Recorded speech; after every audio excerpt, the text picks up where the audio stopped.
At the end of that night, Yin Yan boarded the small boat by the lake. On the boat, there was an elderly female ghost sitting upright on one side. She wore a blue and white cheongsam, and despite her age, her figure remained graceful and elegant. She had a light touch of makeup on. However, she kept her head lowered, her gaze empty. When Yin Yan sat across from her, there was no reaction from the elderly ghost. Of course, Yin Yan couldn't see her either. I said, "Should I let her possess someone so you won't mistake her?" Yin Yan turned her head and looked at the two of us on the shore. "It's okay, I can feel her." Before I could say anything, Yin Yan raised her hand and tapped my mouth. "Yao, give them some space." Yao and I turned and walked a few steps, sitting under a nearby big tree.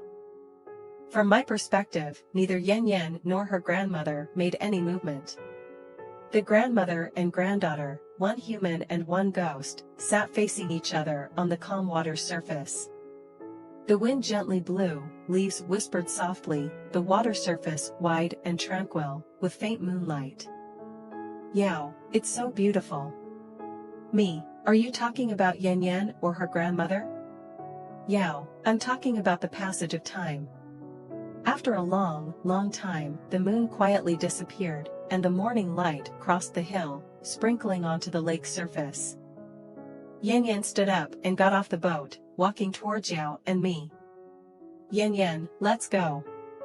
Yin Yan took the lead and walked towards the distance.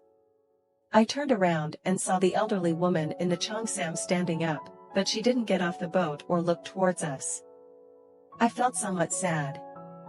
This kind of ghost, it seemed, had lost most of their human consciousness. Could she really hear what Yin Yan said? When Yin Yan left her side, she didn't even glance over or wave goodbye. This was Yin Yan's final farewell. But just then, I saw Yin Yan's grandmother slowly clasping her hands together as if praying for something. Then, in the warm sunshine, along with the shimmering ripples, her figure began to fade slowly. Right before she was about to disappear completely, a tear rolled down from her eyes. That tear was clear and sparkling, just like a human's. "Did you talk to her a lot?" "Just one sentence." "One sentence?" "The words I say to her every day. If I don't say them, it feels like the day hasn't ended." "What exactly did you say?" "I said, 'Grandma, good night.'"